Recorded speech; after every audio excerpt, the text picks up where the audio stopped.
오늘 나눌 말씀은 레위기 1장 1절에서 2절의 말씀입니다. 레위기 1장 1절에서 2절 말씀 우리 함께 봅니다. 레위기 1장 1절에서 2절 말씀 우리 한 목소리로 읽겠습니다. 여호와께서 회막에서 모세를 부르시고 그에게 말씀하여 이르시되 이스라엘 자손에게 말하여 이르라. 너희 중에 누구든지 여호와께 예물을 드리려거든 가축 중에서 소나 양으로 예물을 드릴지니라.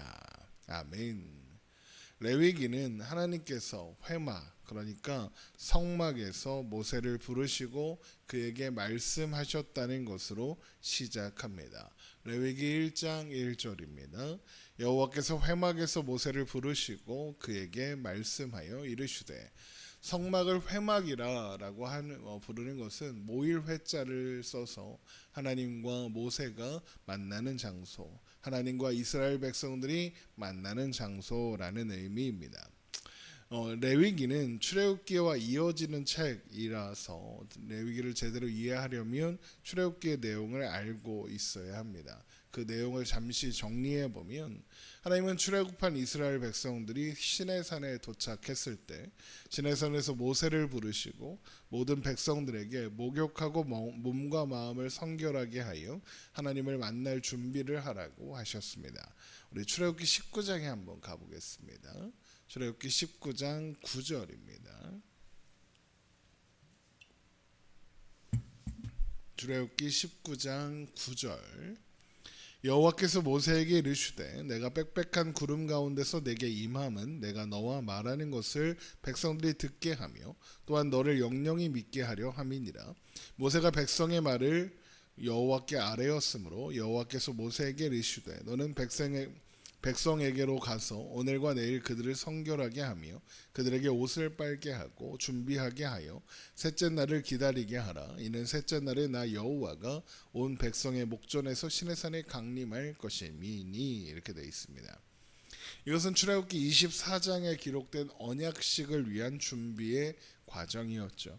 이스라엘 백성들이 준비를 마치자 3일 후에 하나님은 영광 중에 임하셨고 이스라엘 백성들에게 직접 말씀을 선포하셨습니다. 그러자 직접 하나님의 음성을 직접 듣는 것이 두려웠던 이스라엘 백성들은 모세에게 대신 전해달라, 우리가 직접 듣게 하지 말라라고 요청했고, 하나님은 십계명 이후에 다른 율법들은 모세를 통해서 말씀하셨습니다. 그리고 그 내용들은 언약서로 정리가 되었죠. 그리고 나서 출애굽기 24장을 보면 하나님은 온 이스라엘 백성들을 시내산 쪽으로 집결하게 하시고 그곳에서 피의 언약식을 치르게 됩니다. 그렇게 피의 언약식이 끝나고 하나님은 모세에게 율법을 기록한 돌판을 주시겠다라고 하시면서 시내산으로 올라오라 하셨고, 모세는 백성들에게 기다리라, 이곳에서 기다려라 한 후에 여호수아와 함께 시내산에 올랐습니다.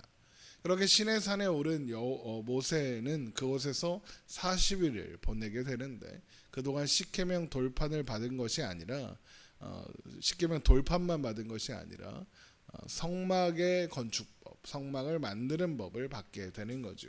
그런데 그렇게 모세가 시내산에서 머무는 동안 문제가 일어나죠. 어떤 문제입니까?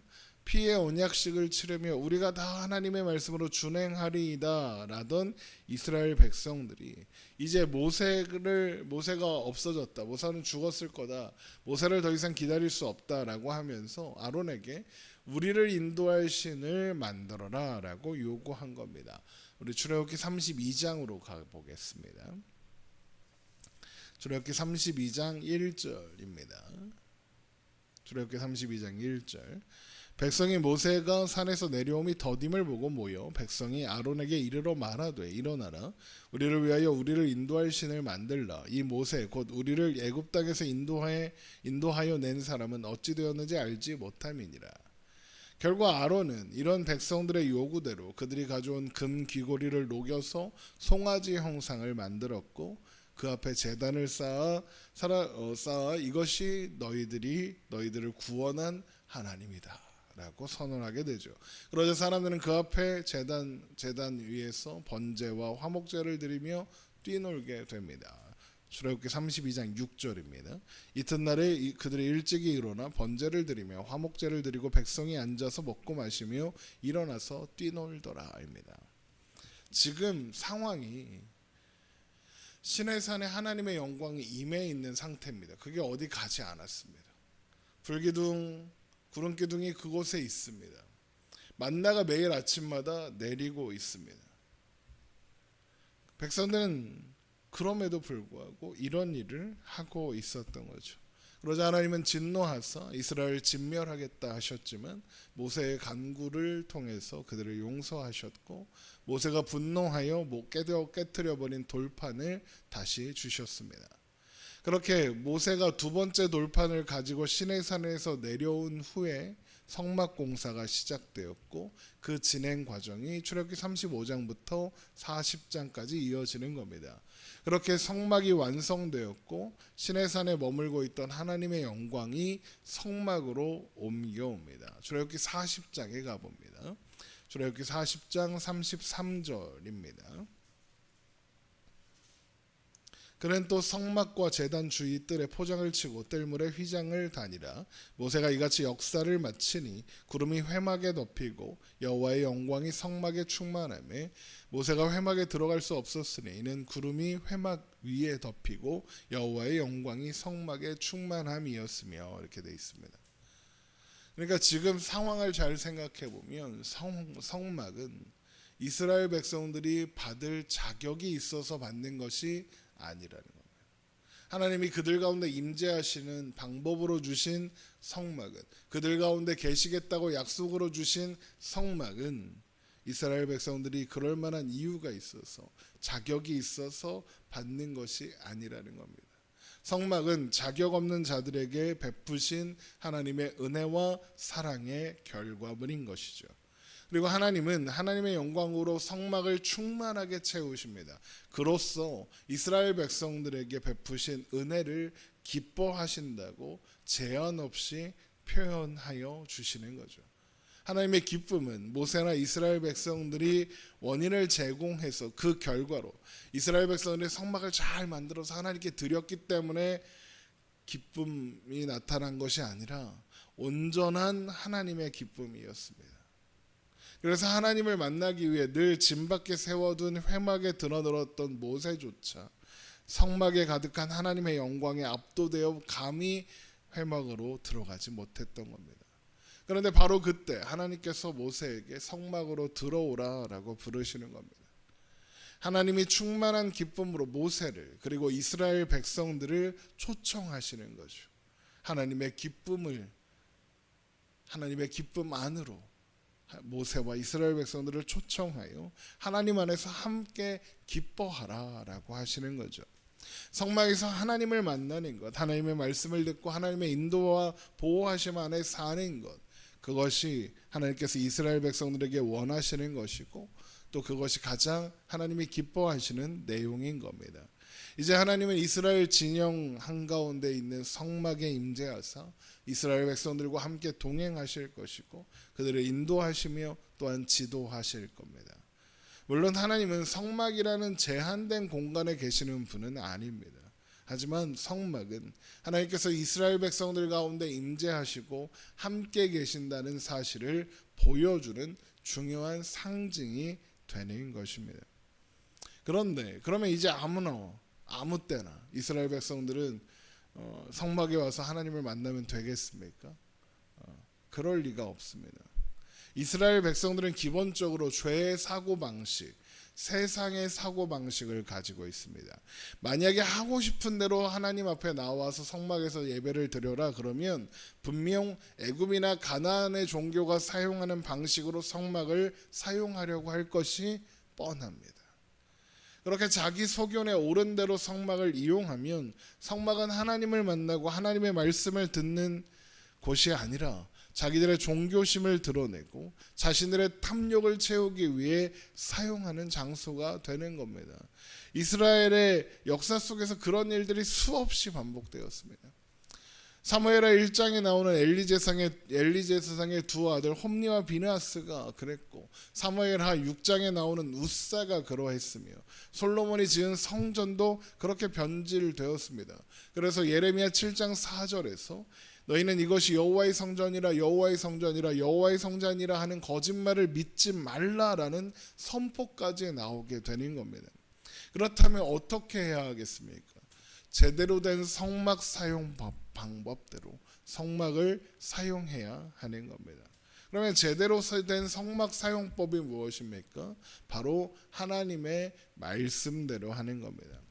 내 생각이 더 멋지고 훌륭해 보여도 하나님의 말씀대로 하는 것이 핵심입니다. 그래서 성막의 제작 과정에서도 가장 중요하게 여겨진 것이 무엇이었냐? 바로 하나님의 말씀대로 되었다라는 부분입니다. 그 제작 과정이 그러했던 것처럼 이제 성막을 사용하는 과정도 하나님의 말씀대로 해야 하는 겁니다. 그리고 바로 그 성막 사용법이 레위기인 겁니다.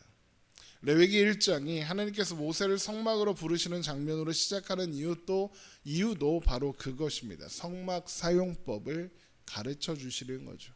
그러면 이스라엘 백성들이 성막에서 해야 하는 일, 제대로 된 사용법은 무엇이겠습니까? 바로 제사입니다. 레위기 1장 2절입니다. 이스라엘 자손에게 말하여 이르도다 너희 중에 누구든지 여호와께 예물을 드리려거든 가축 중에서 소나 양으로 예물을 드릴지니라. 그래서 하나님은 레위기 1장부터 7장에 거쳐서 5가지의 제사 방법을 자세하게 가르쳐 주십니다. 여기에서 5가지 제사 방법이란 번제, 소제, 화목제, 속죄제, 속건제를 가리키는 것인데 흔히 구약의 5대 제사라고 부릅니다. 번제는 전체를 태워서 드리는 제사고, 소제는 곡식을 드리는 제사이며, 화목제는 감사의 제사라고 생각하면 되고, 속죄는 죄와 부정을 해결하기 위한 제사이며, 속건제는 재산상의 피해를 준 죄를 하나님 앞에 회개하기 위해 드리는 배상의 제사라고 할 수 있습니다. 물론 그 외에도 거제, 요제, 전제, 화제 같은 제사의 종류들이 등장하기도 하는데 이것은 그냥 제사를 드릴 때 사용하는 방식일 뿐이기 때문에 5대 제사에는 포함이 되지 않습니다. 거제는 들어 올리는 거고, 요제는 흔들어서 하는 거고, 전제는 부어 드리는 거고, 화제는 태우는 제사, 이런 의미입니다. 자세한 내용과 의미는 레위기를 살펴보면서 하나하나 나오게 될 테니까 그때 다시 설명드리도록 하겠습니다. 하나님께서 이스라엘의 범죄에도 불구하고 그들의 자격 없음에도 불구하고 그들 가운데 임재하신 겁니다. 이제 그들은 성막을 통해 하나님을 만날 수 있게 되었습니다. 죄인인 인간이 하나님의 임재 안에 거할 수 있는 길을 하나님께서 직접 열어주신 거죠. 그게 바로 성막인 겁니다. 그리고 성막에서 드려지는 제사인 거죠. 그래서 성막과 성막에서 드려지는 제사는 모두 예수 그리스도께서 성육신하신 것의 모형입니다. 요한복음 1장 14절을 보면 말씀이 육신이 되어 우리 가운데 거하심에 우리가 그의 영광을 보니 아버지의 독생자의 영광이요 은혜와 진리가 충만하더라 라는 말씀을 볼 수 있습니다. 그런데 말씀이 육신이 되어 우리 가운데 거하심에 라고 할 때 거하심에로 번역된 헬라어 스케노우라는 단어가 있는데 이 단어에는 장막을 치셨다라는 의미가 있습니다. 예수님께서 우리 가운데 거하시는 하나님의 장막, 성막으로 오셨다라는 거죠. 이 땅 가운데 육신을 장막으로 치고 오신 겁니다. 또한 자신을 화목제물로 드리사 우리를 하나님의 백성으로 회복하셨습니다. 결국 이스라엘 백성들의 자격 없음에도 불구하고 성막을 통해 그들과 함께 하시는 하나님, 그리고 그곳에서 드려지는 모든 제사들, 모든 자격 없는 자들을 회복하시고 구원하시기 위해서 이 땅에 오신 예수 그리스도를 예표하는 모습이다라는 겁니다. 우리는 예수님을 통해 하나님께 나아가고 이스라엘 백성들은 예수님을 예표하고 있는 성막에서 드려지는 제사를 통해 하나님께 나아가는 겁니다. 결국 모두 예수 그리스도를 통하여 하나님 앞으로 나아가고 하나님을 만나게 되는 겁니다. 또한 성막에서 말씀하신 하나님께서 이제 예수님을 통하여 우리에게 말씀하시며, 회막을 통해 백성들을 만나시던 하나님께서 이제 예수님을 통해 우리를 만나시는 겁니다. 그래서 우리는 레위기를 통해서 하나님을 만나고 모형으로서 드러나는 예수 그리스도를 만나며 그런 하나님의 약속이 어떻게 성취되었는가를 확인할 수 있는 겁니다. 언제나 신실하신, 우리의 자격 없음에도 불구하고 언제나 우리와 함께 하시며 말씀하시는 하나님을 바라보고 기대하며 오늘을 살아가는 우리가 되기를 주님의 이름으로 축원합니다. 기도하겠습니다.